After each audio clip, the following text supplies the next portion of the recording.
Oi, pessoal, eu sou a Luísa Bringel e esse é o episódio número 3 do Atualiza e Revisa, o podcast do IDEG que transforma notícias relevantes em revisão estratégica para o CACD. Hoje, dia 23 de junho de 2025, temos um episódio imperdível e um pouco mais extenso. Sim, mais de 15 minutos de conteúdo denso e super aplicado. Vamos mergulhar em um dos acontecimentos mais urgentes e impactantes do cenário internacional, o conflito aberto entre Israel e Irã. Aqui vamos analisar uma guerra em curso, que domina as manchetes e está reconfigurando o tabuleiro geopolítico global. Diante de uma crise tão séria, nosso objetivo aqui não é simplificar, nem explorar o conflito, mas vamos buscar compreender suas raízes e implicações com muita responsabilidade. Vamos usar esse momento para reforçar conceitos essenciais de direito internacional, política internacional, geografia e história mundial. Foco total, atualiza e revisa.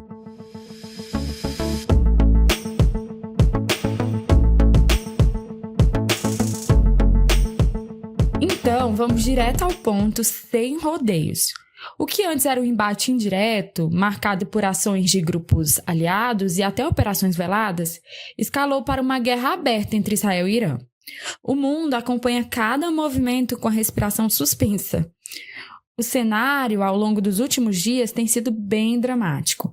Israel realizou ataques contra bases de mísseis e instalações nucleares em território iraniano, o que marcou uma das ações militares mais delicadas da história recente da região. Em resposta, o Irã lançou mísseis contra cidades israelenses. E os registros de mortos e feridos, infelizmente, já se contam às centenas. É uma tragédia humanitária em curso, com potencial de escalada regional.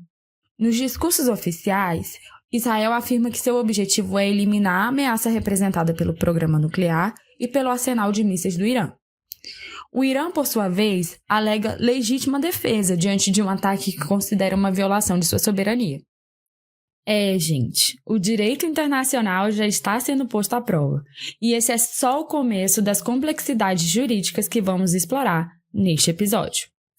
A posição dos Estados Unidos também chamou a atenção. Sob a liderança de Donald Trump, o país deixou a cúpula do G7 no movimento interpretado como o sinal de prioridade à crise. Washington adotou uma retórica de pressão máxima e tem divulgado seus comunicados, principalmente pelas redes sociais, o que reforça a dimensão digital e direta da diplomacia contemporânea. No plano internacional, a tensão é palpável. A Agência Internacional de Energia Atômica convocou uma reunião de emergência, indicando a gravidade das preocupações nucleares. A China pede diálogo, a União Europeia reconhece o direito de defesa de Israel, mas também apela à contenção. Cada ator internacional se posiciona com cuidado e, ao mesmo tempo, com impacto. E a cada novo dia, a gravidade se intensifica. No sábado, dia 21 de junho, os Estados Unidos, em coordenação com Israel, realizaram ataques diretos a 3 instalações nucleares iranianas.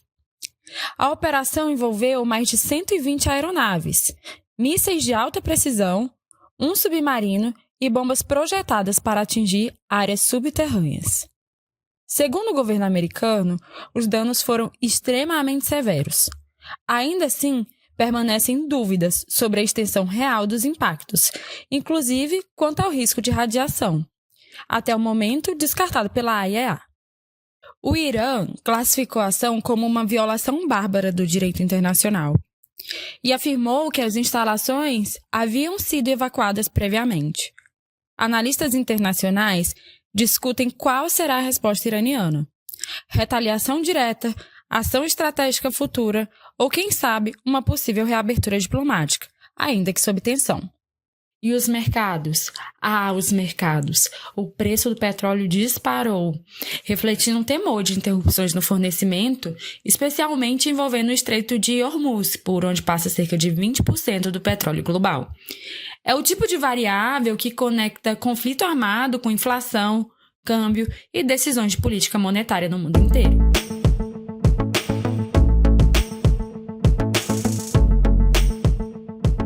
Agora que temos o panorama, é hora de fazer o que o Atualiza e Revisa faz de melhor: conectar os fatos à teoria do seu edital.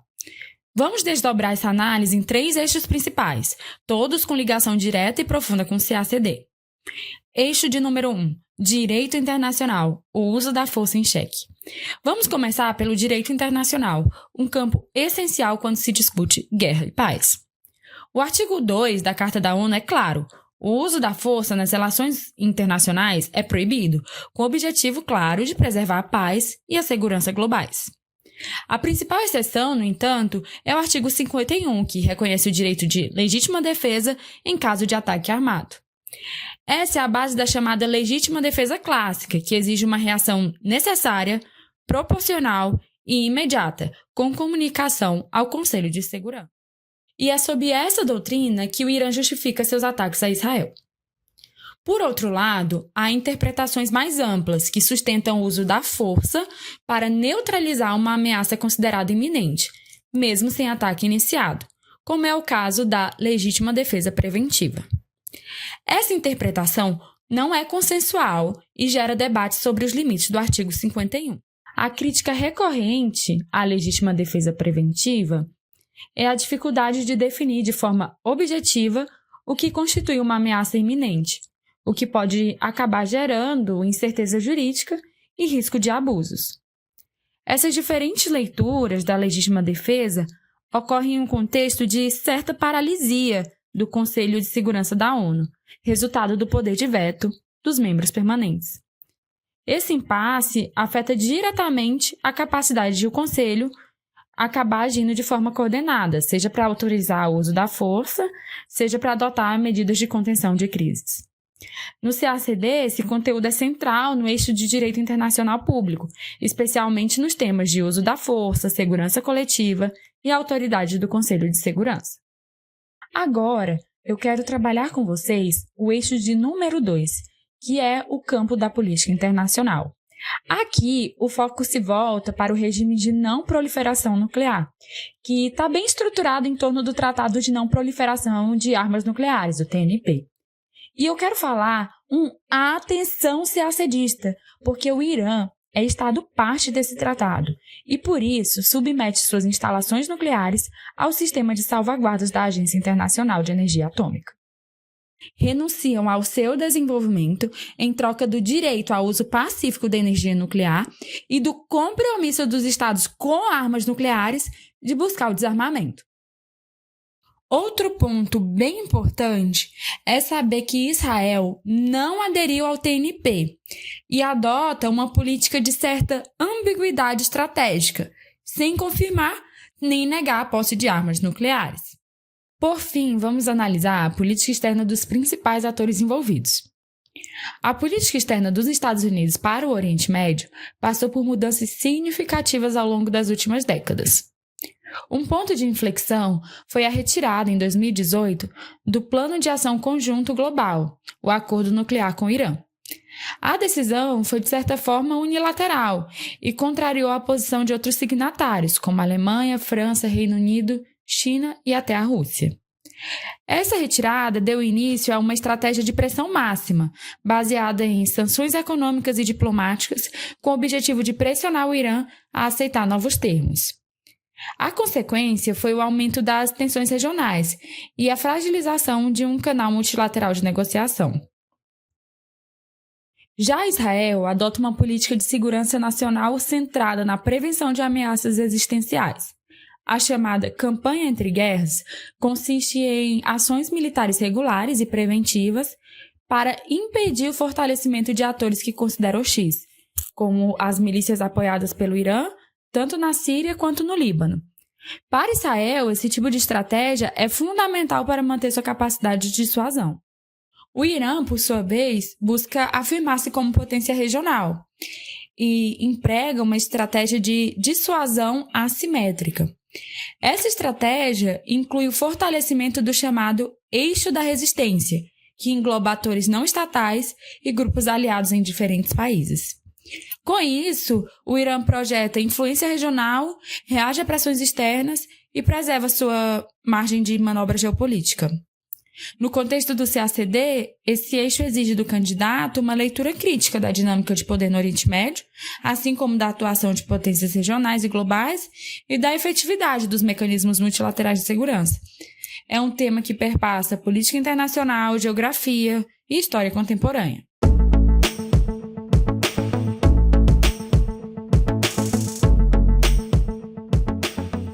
Chegamos a um bloco fundamental. Vamos dar um zoom em 3 conceitos que são absolutamente cruciais para entender não só esse conflito, mas para gabaritar questões de prova com precisão cirúrgica. São temas que acabam transitando entre economia, política internacional, geografia e caem com frequência no CACD.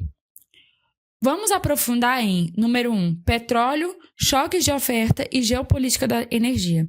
Número 2, a assimetria do regime de não proliferação nuclear. E, por fim, a chamada Guerra Fria do Oriente Médio. Vamos começar com um conceito que está no centro das manchetes e que conecta diretamente a economia internacional, geopolítica e geografia econômica.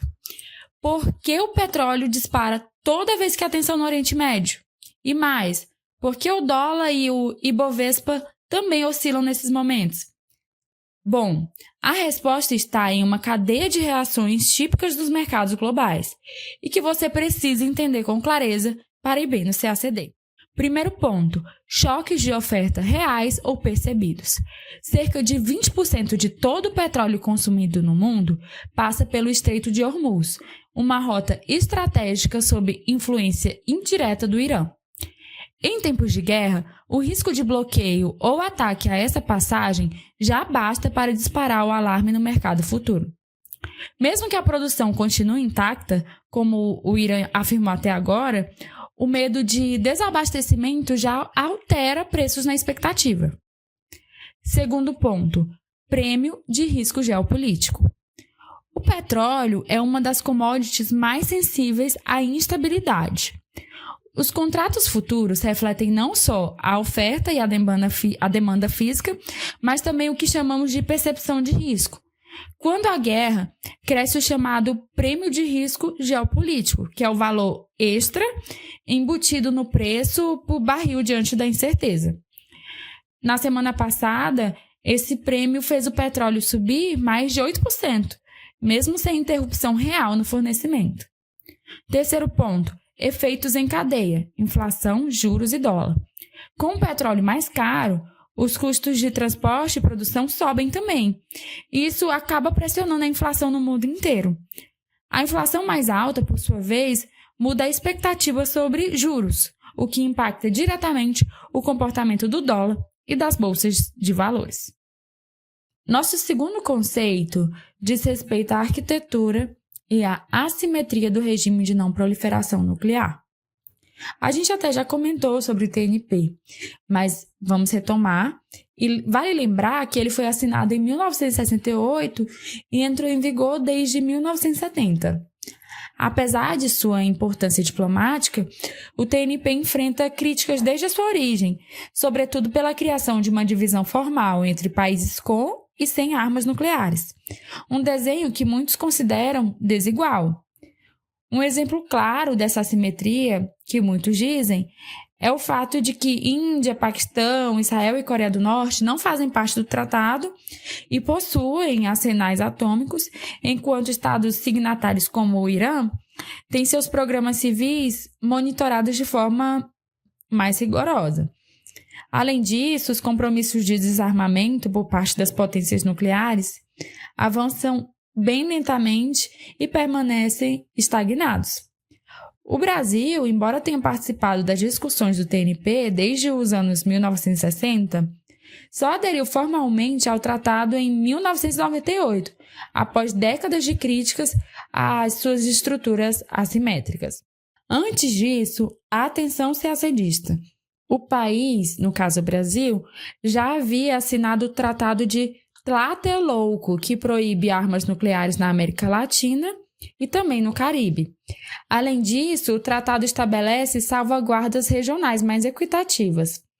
Hoje, a posição brasileira combina o apoio à universalização do TNP, a defesa do uso exclusivamente pacífico da energia nuclear e a crítica à falta de progresso no desarmamento das grandes potências.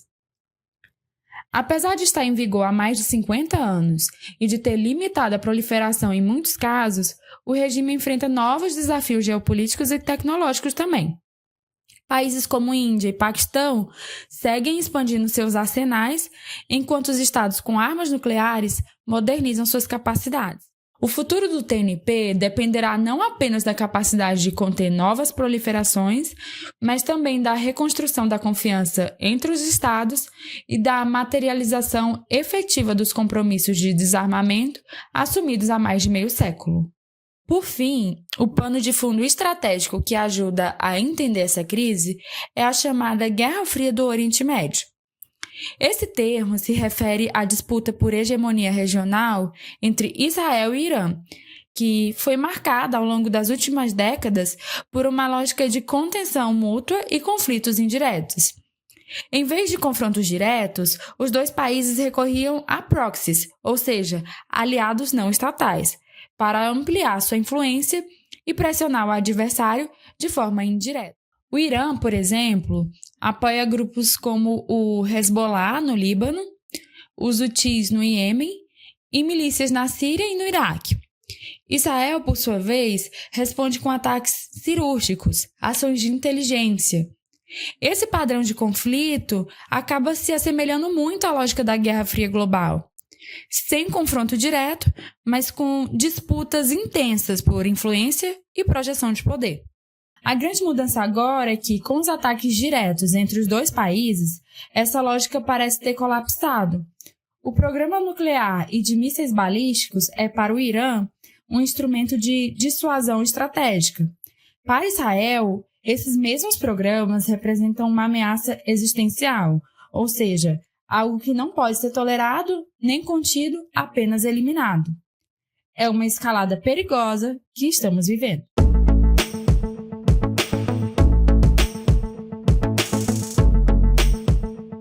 Vamos agora abrir nosso momento esclarecedor. Para entender a profundidade do conflito entre Israel e Irã, é bem importante voltar ao início do século XX e compreender como o tabuleiro geopolítico do Oriente Médio foi desenhado. E notem bem, não por seus próprios povos, mas por potências externas. Esse pano de fundo histórico é central no eixo de história mundial do edital do CACD, especialmente no tema de descolonização e formação dos estados do Oriente Médio. Até a Primeira Guerra, grande parte da região integrava o vasto Império Otomano. Com a guerra, a Grã-Bretanha, em sua busca por apoio árabe contra os otomanos, fez 3 promessas distintas e tragicamente contraditórias. E essas promessas plantaram as sementes de vários conflitos futuros. A primeira delas foi entre 1915 e 1916. Da correspondência Hussein-McMahon, os britânicos assinaram ao xerife de Meca com a promessa de apoiar a criação de um grande Estado árabe independente caso os árabes se revoltassem contra os otomanos. A segunda promessa, na mesma época, dizia respeito a uma diplomacia secreta que traçava outros planos.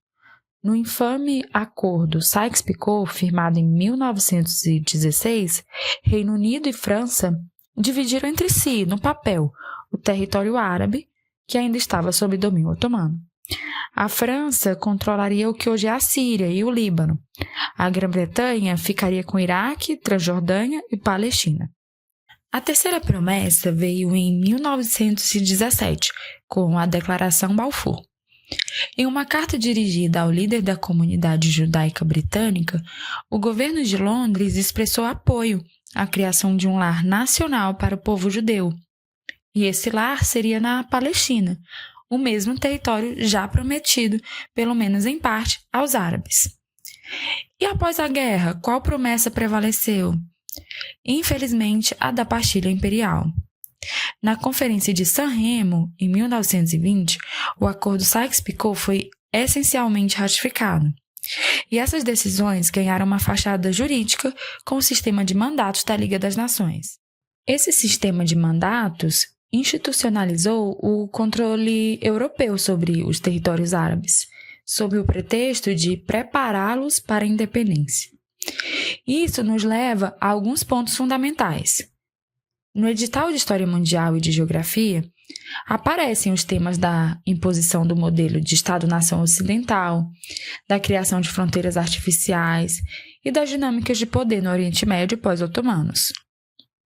Novas entidades como Síria, Líbano e Iraque foram criadas como fronteiras retas, desconsiderando, inclusive, as complexidades étnicas, tribais e até religiosas. Grupos como os curdos, por exemplo, viram-se espalhados como minorias em 4 países distintos.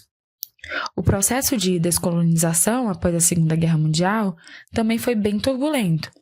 Os mandatos terminaram e estados como Líbano, em 1943, e Síria, em 1946, conquistaram sua independência.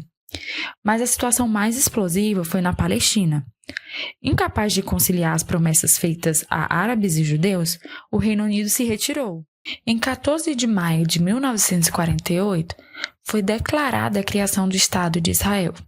No dia seguinte, a resposta foi imediata. Exércitos do Egito, da Jordânia, da Síria, do Líbano e do Iraque invadiram o novo Estado, o que deu início à Primeira Guerra Árabe-Israelense. E o Irã? É importante lembrar que o Irã, conhecido à época como Império Persa, não fazia parte do Império Otomano. Sua trajetória histórica na região é distinta, mas também marcada por fortes interferências externas. Ao longo do século XIX e início do século XX, o país foi alvo de uma intensa disputa imperialista entre a Rússia e o Reino Unido, motivada principalmente pelo interesse em seu território estratégico e nos recursos naturais, especialmente o petróleo. Esse histórico de ingerência externa alimentou com o tempo um nacionalismo forte e desconfiado também, que acabou servindo de base para a Revolução Islâmica de 1979, que foi até um divisor de águas na política interna do país e nas relações internacionais do Oriente Médio.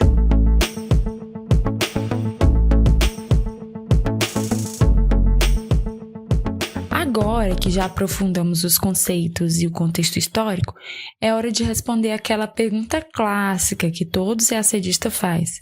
Tá, mas como isso pode aparecer na prova do CACD?